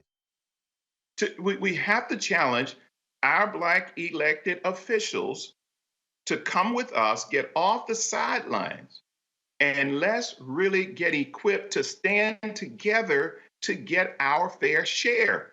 We cannot have people saying, I would get in, but I am afraid of what I might get by way of retaliation. I'm afraid that I might not get funding for this. We have to help people to understand it's not just about them, it's about the next generation and the sacrifices that we have to make. That's the problem. The problem is that we do not have individuals who are willing to get in the fight. And we got to encourage people to get in the fight and be willing to take the risk. Here's what I know. Risk and faith go together. And if we say that we're faith-based leaders, if we say that, quote, we really trust and believe in God, we got to take some risk. There's no way in the world you can have faith and don't take risk, and there's no way in the world you take risk and don't have faith.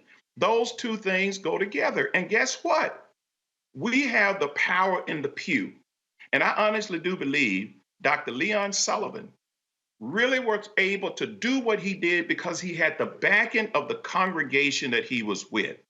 I can go on and on with respect to ministers who have done this, and we have to rally the church. I am reaching out to all of our pastors, to all of our leaders, and basically saying to them, those elected officials come to our churches. They come to the places where they know the numbers are. Then why don't we go to where the numbers are? If we can help further other people's careers, we have to have those people then make sure that they are furthering the careers of Black people. And we have not been successful in doing that. And I think the timing is absolutely now.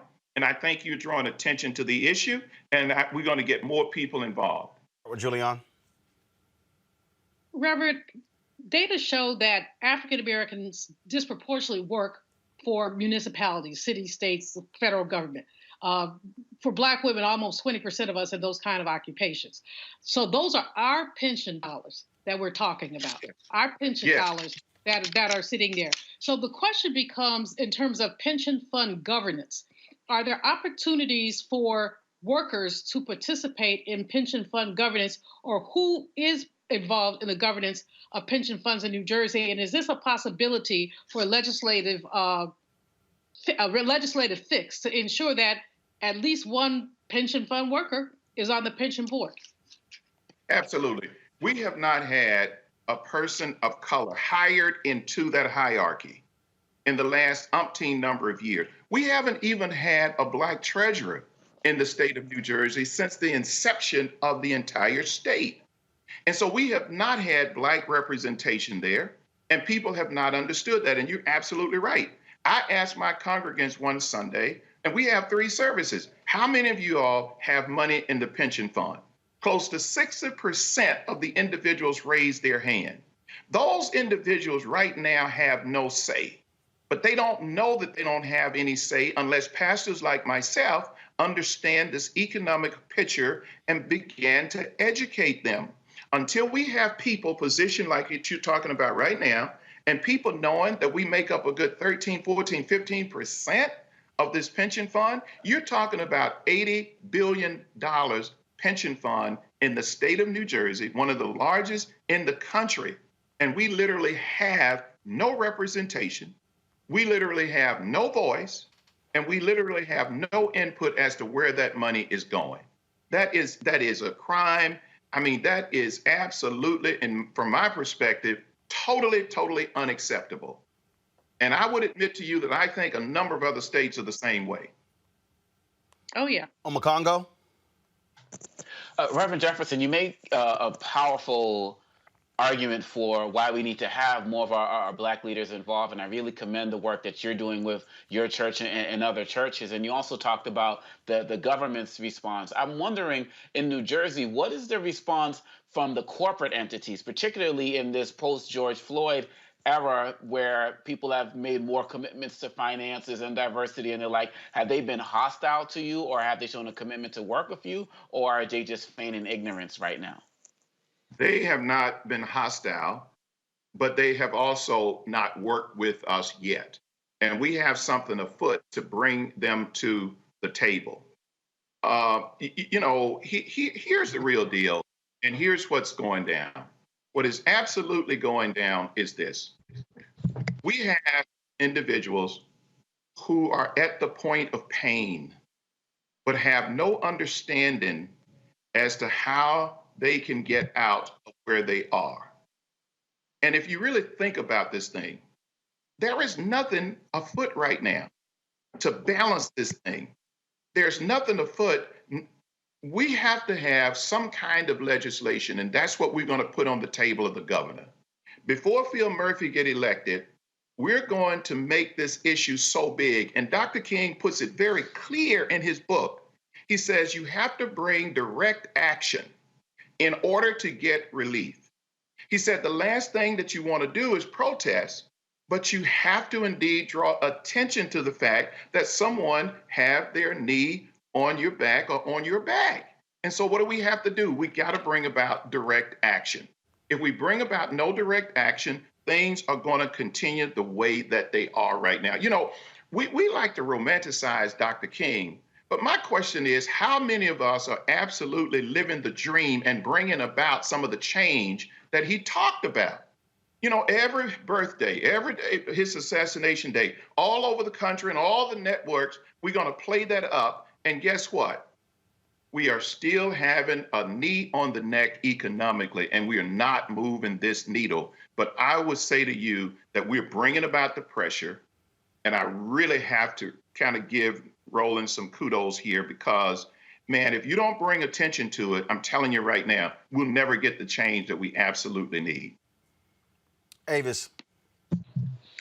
You know, I think this issue is so incredibly important. And I think it's important that we understand as a community that we can be focused on more than one thing at the same time. It seems like in recent years, and understandably so, there has been a lot of focus, for example, on criminal justice issues and a lot of energy around protesting in that space.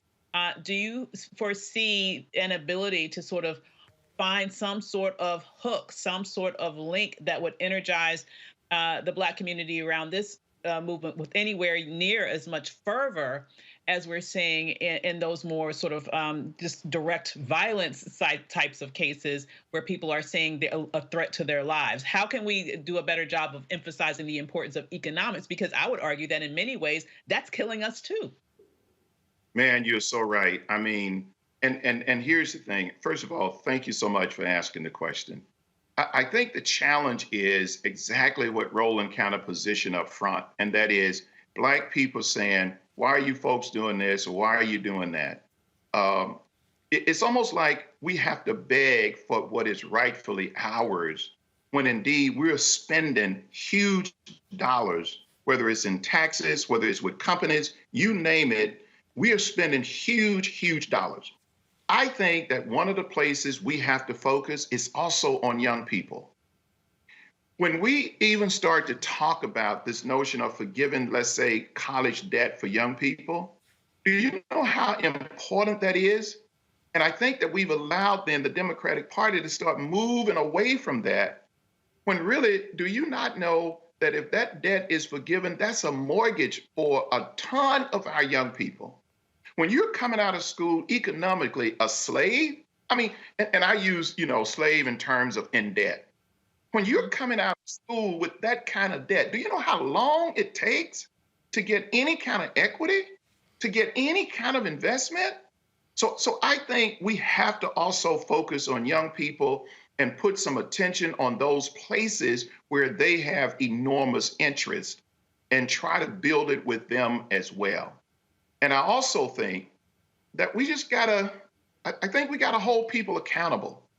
I just think that we gotta lean in, and we just gotta stay at it. I don't think there is an easy solution here. As our coach at Grambling State University, and I'm wearing my Grambling cap, used to say, as Coach Rob used to say, it's 5 yards in a cloud of dust. We're gonna have to grind it out, and we're gonna have to get it on social media, because in many instances, the main media might not carry the story. But guess what? We got a Roland Martin Unfiltered, man. Thank God for that, because we're going to get it out in any way we have to in order to make sure that we draw attention to this issue. We're going to have another major town hall. And for the first time in a long time, we're going to have a huge economic justice rally that I've already gotten a ton of the civil rights folks, a ton of pastors. We're going to have a huge, huge economic justice rally in the city of Newark, New Jersey, bringing people from all over the country so that we can put some real media, some real attention, and some real focus on this issue. This is the future of our community. If we don't win this, I gotta tell you, it's going to be a long time before we get any equity in the country. Absolutely. So be sure to let us know when that's going to take place. Because certainly we'll be interested in live streaming it. Folks need to be fully aware of it. So, Pastor David Jefferson, we certainly appreciate it. New Jersey Black Economic Justice.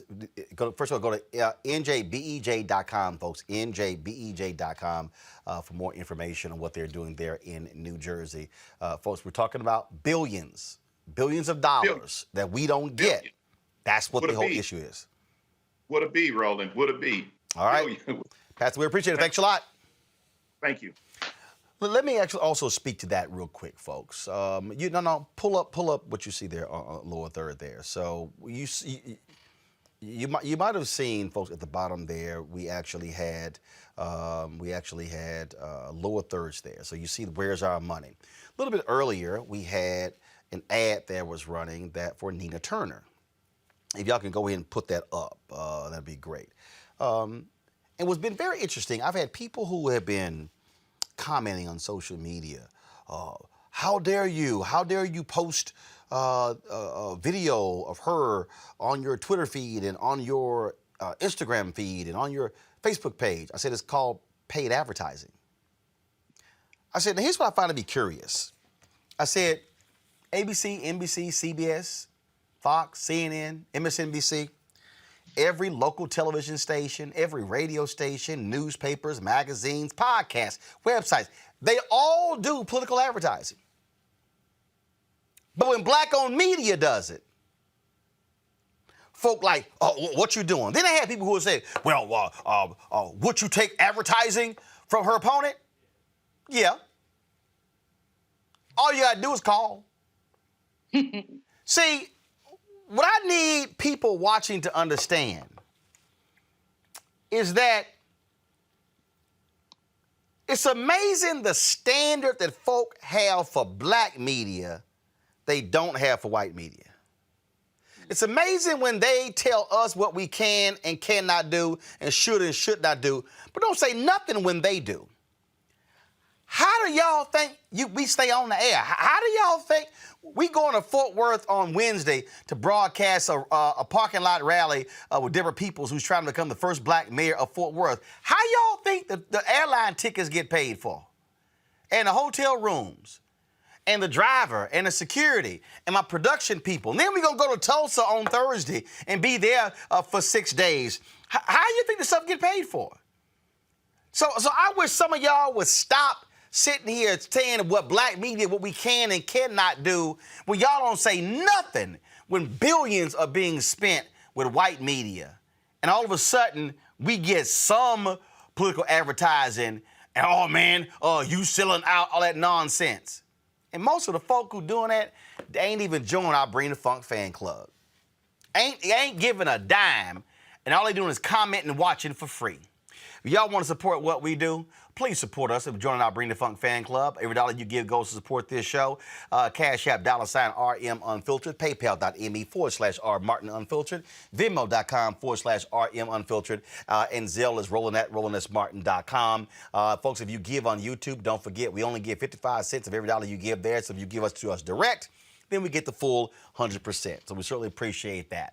Folks, next month, New York City is going to have their mayoral election, and it's a whole bunch of folks in the race. We've had several candidates on already. Our next guest, who is running for mayor, is served as a city as a police officer, and now he wants to be the next mayor of that city. He's running neck and neck in the polls with Andrew Yang. Eric Adams joins us right now on Roland Martin Unfiltered. Glad to have you back on. You were on before, Borough President there in Brooklyn. I appreciate it. Thanks a lot. First of all, how is it going? You're broadcasting from a car, so clearly you must be on the road out there trying to make it happen. First of all, I just love your unfiltered show, because we need real talk right now.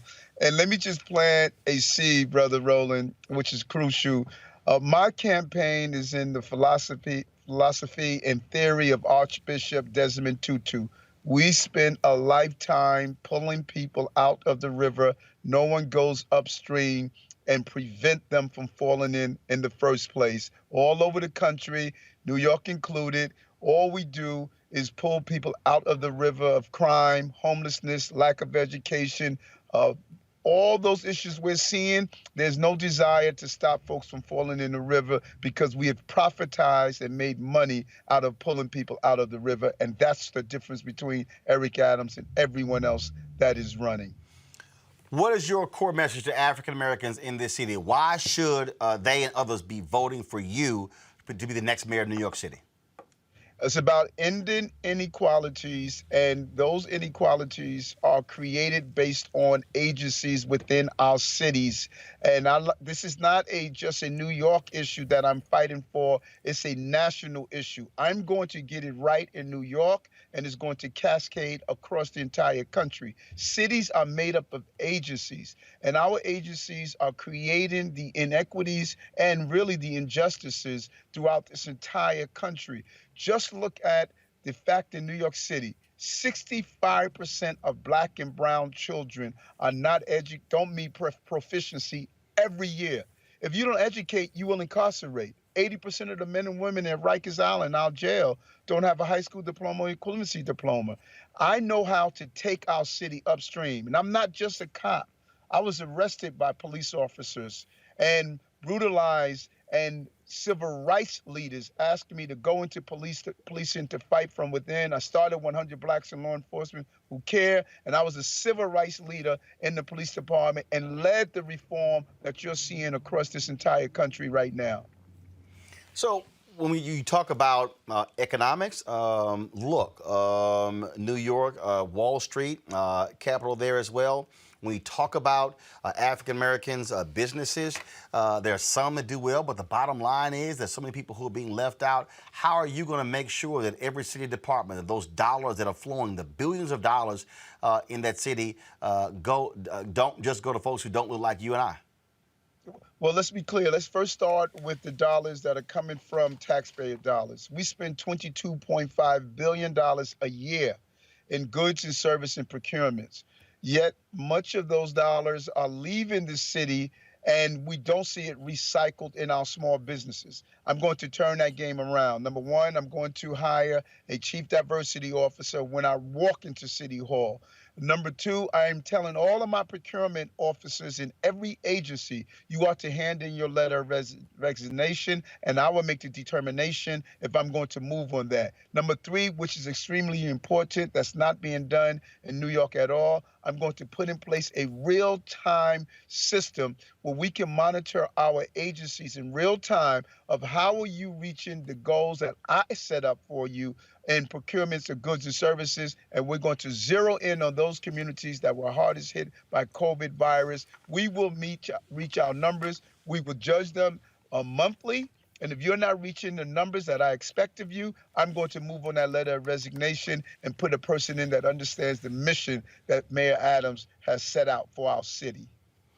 One of the issues that also comes up, education. A lot of drama that took place. A lot of folks are upset with these high-end or tough to get into schools that are seeing significant drop in Black enrollment. Mayor Bill de Blasio waded into that. We had him on this show, and people were not happy with him at all. You have a new head of schools there as well. You also have folks, you have parents who are clamoring for more charter schools. Albany is saying, nope, we're going to put a cap on it. So, education. What is your education plan for New York City?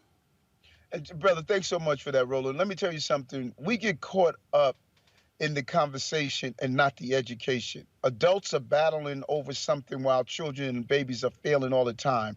Education is wrong in New York City and across America. I sat down on my campaign trail. I met with pediatricians and neurologists. We're so busy looking at what children learn and not how they learn. The first classroom is in the mother's womb. If that mother's not receiving the right folic acid, iron, iodine, the right nutrition, that baby could be born with irreversible learning disabilities in some cases. Not all, but some cases. So what is Eric Adams going to do in education? I'm going to focus on every mother having a doula so they can understand the first 1,000 days of life, how it impacts on brain development. Then I'm going to make sure that we bring back the joy of learning into our schools. Children can't be just academically smart. They must be emotionally intelligent and well-rounded, their full personhood. We're going to connect our careers with the curriculum. And I'm not focusing on just those 8 schools that you were talking about. Those are the specialized high schools. 8 schools We spend 90% of our energy on those 8 schools instead of looking at the over 500 schools that are failing our children every day. I told you the number, 65% of our children don't meet proficiency, black and brown children. 30% of the men and women who are incarcerated right now, Roland, are dyslexic. So why aren't we doing dyslexia screening? 55% have a learning disability. Why aren't we doing learning disabilities identification to give the support to parents so they don't end up incarcerated? Because we are downstream. I'm going to take my educational system upstream, everything from nutritional based healthy food to learning how the skills they need to leaning into vocational training, pathway to college. We need to change how we are educating our children. Right now, we're just schooling and not educating. Extended school hours, universal tutorial for every child that needs it. Looking at our summer months so we don't have the summer slides. We're doing the wrong education because we're still following an agrarian calendar and an outdated method that is not prepared for the deep into the 21st century. Well, look, we certainly look forward to see what happens in this race. I know you have to go. We certainly appreciate it. Thank you so very much, and look forward to having you back on the show. Thank you. Take care, Roland. Stay unfilthy. Yes, sir. All day, every day. Take care. I appreciate it. Thanks a lot. All right, folks. That was, again, Eric Adams running for the mayor of New York City. Hey, to the other candidates, Maya Wiley, I've been trying to reach you. Andrew Yang, we've been trying to reach you. Let's see, Scott Stringer. Who are some of the other folks, some of the top candidates? We've been trying to reach all of them. We ain't heard from none of them. Hitting y'all on Twitter, DMing, calling. So I'm just saying. Just saying. Y'all might want to holler back. And same thing here. Speaker Nancy Pelosi, we've been trying to get you on for a year. It's amazing how you ain't got no time for us. But Chuck Schumer been on 4 times in the last year. Every major Democratic presidential candidate been on. The previous head and the new head of the Democratic National Committee has been on. The old head of the DNC has been on.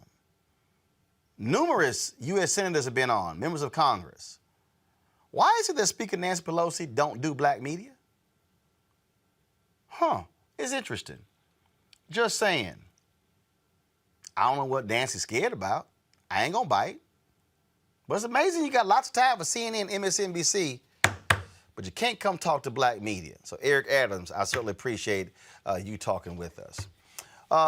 Folks, Don Winslow put this video together. He sent it to me, and I want to go ahead and show this video. No, that's y'all should have it over there. He put this video together to show you Republicans in this whole thing, y'all, when it comes to January 6th. Now, all of a sudden, they are saying they're going to filibuster. They're going to filibuster, y'all, the creation of the January 6th Commission. Do y'all see? They're going to filibuster. Do y'all know how unbelievably stupid this is? Do y'all know how ridiculous it is that what they're doing? And I saw an item the other day. I got a kick out of this one, Avis. Joe Manchin. Joe Manchin is angry and upset that Republicans are sitting here threatening to filibuster. Really? Really? Is that what is that what y'all doing? Is that what we doing now? So this is the new video that Don Winslow put together. I'm gonna go ahead and play it. Control room, I got it. That I thought was pretty funny, y'all. Watch this. Mitch McConnell, Kevin McCarthy. Let's review. This is a dog. This is a cat. And this is a domestic terrorist attack. Any questions? Mitch? So, I mean, now check this out, y'all. I got to pull this up. So, if you want to hear a fool, Roy Blunt of Missouri. Roy Blunt, Missouri, was on Fox News with Chris Wallace on this Sunday. And If y'all want to hear something that is some of the most utterly ridiculous and shameful thing in the world, y'all gotta listen to what this fool had to say when it comes to why we should not be pursuing a commission. I mean, it's hard for me, y'all. It's hard for me to take these people seriously when they say some of the most idiotic stuff you've ever heard. But this one really, really and truly got me going when my man was sitting. Y'all, he literally laid out and offered up that, well, you know, just go ahead and play it. Are you that you're going to be able to block the creation of this commission in the Senate? Well, I think it's too early to create a commission, and I believe Republicans in the Senate will decide that it's too early to create that commission. You know, commissions often don't work at all, and when they do work, like the Simpson-Bowles Commission produced a good result, nothing happened as part of that result. The one commission that we generally think did work was the 9/11 Commission, Chris. I think I was part of putting that commission together. I think it was 14 months after 9/11, after all kinds of other information was out there for that commission to look at, before that commission got started. You keep talking about the 9/11 Commission. The two chairs of the 9/11 Commission, one Republican, one Democrat, they put out a statement this week, and here's what they said. They support creation of this panel, saying unity of purpose was key to the effectiveness of the group, the 9/11 Commission. We put country above party without bias. I don't think many people or anybody is saying that your committees can't do their work. The question is whether a commission, an independent commission, no members of Congress, could serve a useful function. And as you say, it may be a year from now before they come out. Can you honestly say, in opposing this commission, coming out down the line, that you're putting country above party?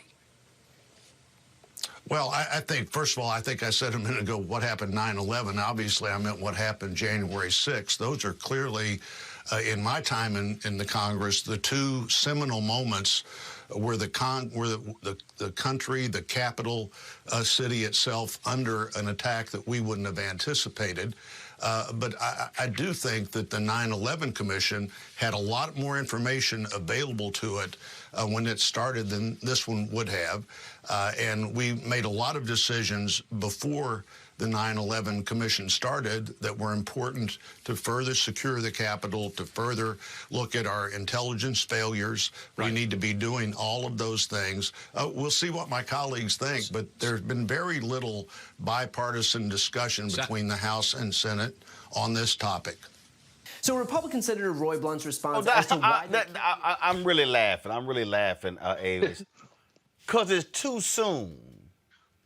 It's too soon. What was it too soon for all those Benghazi committees? Nope, apparently not.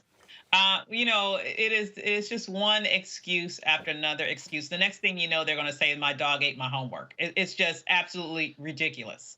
What's happening right here is that they don't want an investigation to show how deep the rabbit hole goes for a couple of different reasons. They don't want Beelzebub in Florida to be mad at them. They don't want his crazy ass minions to be mad at them. They also don't want their colleagues who are sitting right in Congress right now, who I believe colluded with a lot of these organizers to make this thing happen. We heard reports about it look like some of the insurrectionists, some of the people who were trying to have a violent coup against our government, were given a tour the day before when there weren't supposed to be anyone in the building, not to mention what was going on with Ted Cruz and others at the time, which it seemed like there was coordinated activity, including elected officials right now that are there right now. All of this happening right before the midterm elections is something that the Republicans want to avoid at all costs. So clearly, here's the deal. This party is not a party that gives a damn about this country. It's a party that only cares about power. power at all costs, absolute power, power no matter what happens to anyone, damned the policeman who got killed or pummeled and injured, specifically, you know, in the light of people who under any other circumstances would be talking about how much Blue Lives Matter. And so, you know, what we're seeing here is just the same old thing where Republicans are trying to divert attention away from truth uncovering activity so that their coup approaching or affirming and behavior can be sort of can continue to go on in the dark as they continue to do anything that they can do in order to hold on to power. That's the whole deal. And this whole idea of, hold on, there's so much more that we got to wait, we can learn more. Congo, isn't that the point of a commission? Absolutely, 100%. And what's ridiculous about what Blunt was saying was that, well, the commissions didn't really accomplish much and they didn't really make any real changes. Well, then you make sure that this commission has the power to implement the changes that didn't happen with the report that came from the 9/11 Commission. Look, at the end of the day, we have Capitol Police officers who still have to protect these guys who have issued statements saying this needs to be studied, who are being re-traumatized by these Republicans who are out there denying what actually happened to them. We're talking about police officers, as Dr. DeWeaver said, who were killed, but others who had parts of their fingers cut off, eyes gouged out, and the like. They're not getting any respect from these Republicans. And look, we understand that these guys were engaged and they're scared. And it was James Carville who said, we need to keep this in the front lines of the media every single day coming up into the midterms. And they're also scared of that. Look, these guys have never been about Blue Lives Matter. They've always been about retaining power. And we know that there were so many of them who are involved in this, and they don't want that story to come out. And yet this is another reason why the filibuster has to end. We had a Confederate flag flown in our Capitol. Enough should be said right there. Julianne? You know, these people there were witnesses to what happened on January 6th. They were there in the Capitol building. Their lives were threatened. These police officers were protecting their monkey behinds to their own detriment. And for them now to say, oh, gee, nothing happened or wasn't that bad or we can wait. No, we can't wait. This was one of the most horrible violations of our Capitol. And it was race. It was fueled by race. As Congo said, with a Confederate flag waving, but with a black police officer being threatened, use the N-word some 15 times towards him, et cetera, et cetera, et cetera. The senator from Missouri has never been a bastion of brilliance. Quite the opposite. And so we're not surprised by anything that comes out of his mouth. But what we need to be doing is saying this has to be studied. If Nancy Pelosi, who won't come on your show, but she should, but if Pelosi has to do it as a Democratic thing, then let's do it that way. But this must be studied. We must get to the bottom of it. Names must be called. There are members of Congress. Hello, Marjorie Taylor Greene. There are members of Congress who are complicit in this. And we know that they are, and that needs to come out. Absolutely. All right, folks, I got to go to a break. When we come back, new music by Hezekiah Walker, as well as his collaborator in the music, Jason Clayborn. That's next on Roland Martin Unfiltered. Hello, I'm Nina Turner. My grandmother used to say, all you need in life are 3 bones. The wishbone to keep you dreaming, the jawbone to help you speak truth to power, and the backbone to keep you standing through it all.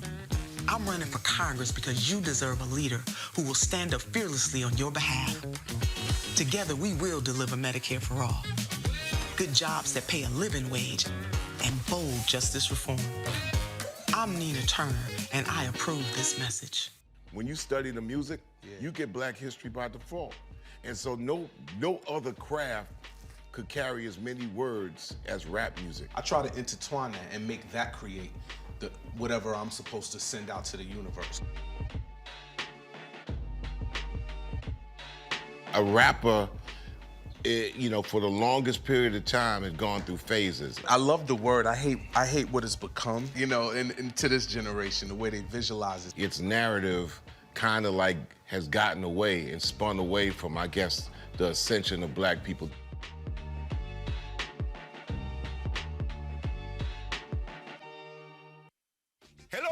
I'm Godfrey, and you're watching Roland Martin Unfiltered, and while he's doing Unfiltered, I'm practicing the wobble.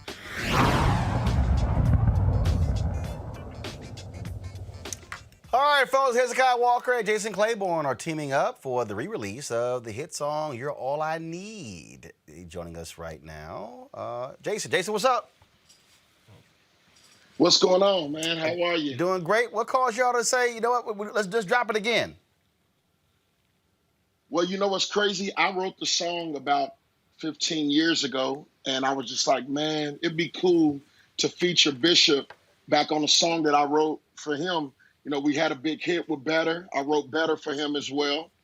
Man, I just was like, I got signed right before the pandemic and had to sit. And I was like, man, well, what better way to put out an anthem that we had together that Bishop made popular and put it out and re-release it on my album. And so now you're doing that. Is it a little different? Did y'all change up a little bit? Well, you know, yeah, you know, we put a little, you know, I put the little youthful feel on it, young adult feel on it, and put, you know, still same message, still same vibe, where everybody can sing it in churches and all of that good stuff. You know, Bishop came and put his stank on it like he always does, man. And I'm just grateful for him to be a part of the song. We actually have a music video that's dropping on Sunday, May the 30th as well to the song. All right, then. Well, it sounds interesting there. Anyone else on this new album the folks want to check out? Yes, Michael Lampkin, who is an incredible singer out of St. Louis, was on Sunday's Best. I have a lot of new people that I wanted to, you know, bring on to this game, to this music game, and to this gospel world. I've written songs for so many different artists that I've been behind the scenes all this time, and God is now starting to bring me out to the forefront. I've written for Ricky Dillard and Vashawn Mitchell and a whole lot of other artists, and I'm just glad that now I'm dropping my album, Jason Clayborn and the Atmosphere Changers. God made it beautiful, and you can get You're All I Need on this record right now. All right. Well, I certainly can't wait to hear that. Looking forward to receiving a copy. This All I Need remix. When is the album out? So the album drops this Friday, 5/28. You get the full record, 13 songs. If you're looking for that God's Property, Natalie Wilson Sounds of Praise vibe from back in the 90s, that's the sound that we're bringing you on this album. 13 songs, no skips. It's a song on there for every generation, from the young people all the way to the senior citizen. We got something on there for everybody. All right. Jason Clayborn, man, we appreciate it. Looking forward to checking it out. And Bishop told me he's going to call you. All right. Tell him, hit a brother up. Yeah, he said he's going to hit you up. All right. Jason Clayborn, I appreciate that. All I Need a remix, and the album's out on Friday. Thank you, sir. Thank you so much. Thank you very much. Folks, there's nothing like a good old family reunion, but what happens if they choose to stay? That's the basis of Netflix's comedy family reunion. I caught up with the show stars, Loretta Devine, Anthony Alabi, and Tia Mowry. Hi. How we doing? Glad to see all of you. It's always great. Wish it was in person, but it's all virtual. And so we don't have much time, but I got to get started. And I'm sorry, y'all, but I got to start with Houston first. I'm born and raised in H-Town, Jack Yates graduate. So I got to start. I got to start with Loretta. Loretta, how you? Plus, I'm an alpha. She's an AKA, so we got. How are you? It's great to see you. Indeed. Let's get right to it. I grew up in Houston, huge family. My grandparents, we went to the same church, so every Sunday it was literally 30 to 50 people at their house every single Sunday. And so what I really love about this particular show is the family dynamic. We didn't have a situation where kids went into the room and adults were over here. We were always all together. Loretta, talk about why that's important to show that and deal with the stuff that families have to deal with. Well, I think it's to be able to look inside a home is extremely important now. There's so many things that people don't know about Black families and how we love each other and how we give and take with each other. And this is a great example with them moving back into my house and and with all their kids, and then deciding to stay forever, and us being based in a Baptist church, and Miss Tia's character is, I don't know what she doing raising these children without even whooping them. I mean, it's like we need to break. We need to get it all together. So everything you can think of, good and bad, happens in this family, and we share it with everybody, and we do it with love, which is a great thing. Tia, what's wrong with you? Because I ain't got no problem whooping the behind of a kid. Act a fool. In fact, you in my family, you ain't even got to be somebody's kid. Every aunt and uncle had the right to jack a kid up. Listen. My mother whooped my behind, okay? So anyway, my point is that I just wanted to, I wanted to rebel and just do something different. I was like, okay, this is the traditional way of doing things. My grandmother whooped my mother now whooped us. And I was like, let me just try something different. Break I mean, Loretta may think differently, but so far things are going well. I'm also, wait, Loretta, you know what it is? I'm also a psych major. So I studied growth and child development, and I've just learned other options. Help me, Anthony. Yeah, Anthony. Yeah. I was whooped. My mom was Puerto Rican and my dad's Nigerian, so I definitely got whooped. I personally, my kids are 4 and 2, so they're little, right? Tia, you have little kids, so we don't know yet. I'm sure once they turn 15, 16, it's gonna be a lot easier to just smack them. Right? It'll be too late. 15. Early. You got to do it early. You can't wait till 15. You wait till 15. 15, way too late. Are we filming this? Because this seems like an episode of Family Reunion, right? Again, look, my mama had 7 brothers and sisters, 42 grandkids, about 80 plus great grand. Trust me, kids got jacked up. But also what I appreciate, and granted, some people like, oh my God, y'all talking about whooping. But the other piece is we dealt with stuff. We dealt with religion. We used to have these debates, and if you were a kid, if you wanted to jump into the debate, the adults let you, but you didn't get treated like a kid. So if your points was stupid and idiotic, you got smacked with your verbally with your points. So if you couldn't debate, don't step in here.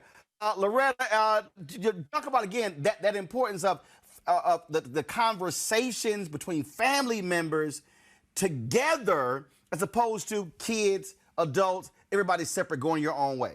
Yeah, there was no separation, and the families were always loud. I mean, families, if you were in a really good, loving family, you had that volume. You could hear them, no, but this is my point, but this is my point, but this is how I feel. And I mean, everybody that could get in the conversation and hold their own, it was worth coming over for the food. See, Tia, when I was on CNN for 6 years, people say, man, you go hard on TV. I said, that ain't nothing. If you can survive the Lamont family debates, that's light work. Mm-hmm. Anthony, you had touched on this too about just, the family dynamic that we have on this show when it comes to parental guidance, right? It's about trying to find that balance with allowing our children to voice their opinion, to do what they want to do, but then they're learning by their own behavior and their consequences. It's not just all about us always just telling someone what to do. They have to go through it themselves. And I feel like it creates, independence. I love that with this show, we allow our children to have a voice, you know what I mean? And to stand up for whatever they feel or that they want to do. And no matter how Madeir guides them, with the belt, or if we just, guide them with an opinion, we let them be, and then they learn from that. And I think in my opinion, I think that's a great parenting tool. You can't always control your kids. They have to learn how to have their own independence and their own voice. And therefore, when they get out into the world, they have more weight and foundation into who they are as a person. And that's what matters. Anthony, she took all your time, but go ahead real quick. All good. Ditto what she said. I'm used to it. It's cool. All good. Well, look, Anthony, Tia, and Loretta, I certainly appreciate it. Yeah, Tia, you took all his time. They give me the rap. Anthony, like, can I say something? No, you guys are good. I agree with you. What you said is perfect. That's it. Get that bite. Yeah. Bottom line is, my daddy said, when you get your own opinion, when you paying all your own bills. Yeah. Loretta, Anthony, Tia, I appreciate it. Look forward to the family reunion. Thank you so very much. You know, anyways, I do get a kick out of these folk when who have this whole attitude. I'm serious. This is just me. I know some of these new wave, new folk. I'm sorry where I come from. If your ass ain't paying all your bills, I don't really know how these kids think they got an opinion. You know, I get to express myself. No, it's like you can do what I did. You can express yourself to your damn self when you in my room that you live in, but you don't get to express it back to me, to my face. Yeah, I don't know. I encourage my children. I think there's a different. You want to encourage children to be able to express themselves, and there's a difference between being disrespectful. No. You encourage them to express themselves elsewhere. My children have had excellent vocabularies and oratorical skills. I have a son who is a national oratory winner. That happens because from a very young age, he was expressing himself. No, that happens because his ass read. You made him go to sleep early. That means he did some homework. That's why that happened. So it's just real interesting to me as I watch folk today raise kids on the Congo. And I just sit there and I'm like, I know your ass ain't just gonna let them just talk like that. Okay. I'm somewhere in between. I definitely with Dr. DeWeaver in terms both of y'all soft. But the kids also know that we don't play. At the same time, all right. Who's in charge? Do either one of y'all have a look? Absolutely. Of course. What is it? I have stopped people dead in the. No. What? Hold up. What? Hold on. Right here. What's your look? Full screen, Henry. What's your? There ain't no damn look. That's called I'm curious. Makongo, what's your look?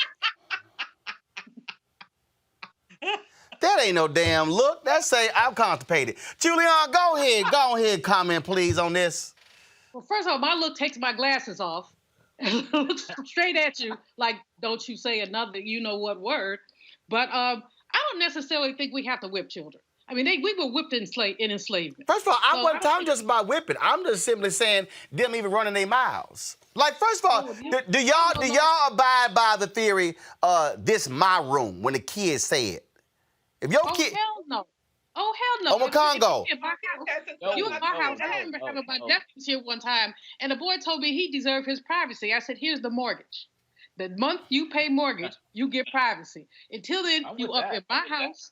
And that's just that. He called his mother and said, she won't let me have any privacy. She said, well, you in her house. Makongo?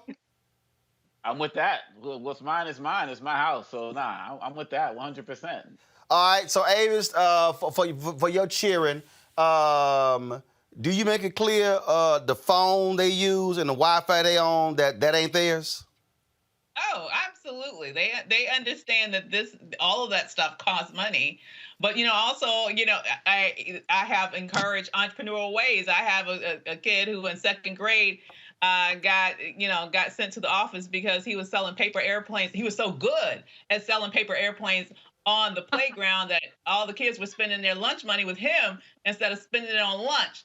So, it kind of encouraged entrepreneurial ways for my kids to be able to make their own money to get some of the things they wanted. Hey, all I'm simply saying is, what gets me with children, how they think we don't know what's disrespectful. Like we don't know what the hell. Oh yeah. Like we don't know what the side is, and the whole, the look off, like. Like when your ass, so let me go for y'all. This what that means, when your ass gonna be done. See, we all know what that means. See, And so I'm telling you, look, all I'm saying, look, I get folk new, but I'm telling y'all, I'm a firm believer. Some things that are old school should remain new school. And I had somebody just said, oh, the previous generation failed us. No. The problem is when that next generation go, I don't want to do that to my kid because I didn't like it when it was done to me. And that's why you're going to have an ignorant-ass kid acting a fool with you. You know, Roland, I had this aunt. She was a great aunt, my grandmother's sister. And I was sent to stay with her one summer. You see me rolling my eyes because that was hell. But that lady will whip you in the morning for stuff you contemplated doing. I mean, you get up in the morning and she's like, smack up. What's that for? Some devilment you're going to get into today? Oh, I was so grateful when that summer was over with. But did it keep you in line? Pretty much. Right. See, it's amazing how, truth be told, it worked. You know, it's amazing how that all always come out in the end there. All right, y'all can check out Family Reunion on Netflix. It's streaming right now. Ava Zamakongo, Julian, I certainly appreciate that. If some of y'all got kids out of control, feel free. Look, I have them straight in 3 days. 3 days. 3 days. Wow. 3 days. 3 days. And the last day and a half is just for good measure. They'll be straight in the first 36 hours. Oh my goodness. You about to start charging for that. No, I'm trying to tell you. I ain't got a problem. Y'all don't understand. I will jack up. I never forget. Y'all, the true story. We were at my brother's house, and I asked his daughter to do something, and she was sitting about 10 feet in front of me. I said, turn TV down. And no, matter of fact, no, he was in the kitchen. That's how it started. He was in the kitchen. He was cooking, and he called her name, and she ain't moved. Now, I'm there. I'm reading the book, and I was like, then he called her name again. He called her name 4 times. And I was like, did he just call her name 4 times? Her ass didn't move. I was like, all right, this all new, because him and his wife had told me, they didn't spank they child. I was like, yeah, okay, I don't know what house she grew up in. I know what house you grew up in, and I don't know. But anyway, 4 times he called her name. So the TV was real loud, and I said, Lizzie, turn the TV down. She ain't moved. Y'all, she ain't even 10 feet in front. I said, Lizzie, turn that TV down. She ain't moved. I said, turn the TV down. So I snatched her ass. My brother's like, now look, now you see, now remember, we don't spank Lizzie. I said, oh, it's all cool. I'ma beat her ass. Y'all don't spank her. So your rules are still in place, but ain't no way in hell I'ma have a little child get called, ignore me 4 times and not be a response. Oh, she got jacked up. She ain't do it again. I bet she hear my damn voice in her sleep. See, I'm just saying. So some of y'all can go ahead and try that. I'm just saying, go ahead. Then you gonna have the more ignorant ass kids running around here acting a fool. And then y'all wanna, dang, I should have handled that before they would turn 6. Not a hell on wheels. I know some people go, y'all gonna be sitting there emailing me, tweeting me, comment, no, we shouldn't be doing that. I ain't say do it all day like Julian aunt did. I'm just saying, a few times will get you straight. And you'll remember, I ain't gonna do that because I might get my ass whooped. So let me just go ahead and think twice. Because that happened to me. I was gonna do something that's kind of like, shit, if I do that and then he find out, man, I'm gonna be sore for about 4 or 5 days. I'm just gonna go ahead and skip that. I'm just gonna skip the sore part. So we good. Y'all watch Family Reunion on Netflix. Pal, I appreciate it. Y'all, tomorrow, folks, we're gonna be, of course, focusing on George Floyd. Tomorrow's the 1st anniversary of his death. We're going to be live from Black Lives Matter Plaza. Hopefully it doesn't rain tomorrow like it is in Albany today here in D.C. We've been live streaming events from Minneapolis for the last 2 days, and we'll be doing so tomorrow as well. Be sure to tune in to us. Don't forget, if y'all want to support what we do here at Roland Martin Unfiltered, you can join our Bring the Funk fan club. Support us via Cash App, $RM Unfiltered, PayPal.me/R Martin Unfiltered, Venmo.com/RM Unfiltered. Zelle is Roland@RolandSMartin.com, Roland@RolandMartinUnfiltered.com. And if you want to go ahead and just put your order in now for me to jack up your kid, just go ahead and pay right there, and we'll go ahead and handle it. Folks, I'll see y'all tomorrow right here on Roland Martin Unfiltered. And before we go, you know what? I need to go ahead and do this here. Hold on here. So So let me show this here, y'all. You know, look, Anthony Anderson, you know, he been out here working out on his Big Willie challenge. And so let me show y'all what he posted. Kill the music, please. This is what he posted today on his Instagram. Go ahead and turn it up. Y'all hear it? Let's get it. It'll start over. All right, everybody. Monday motivation. Let's get it. Roland Martin, this is for you.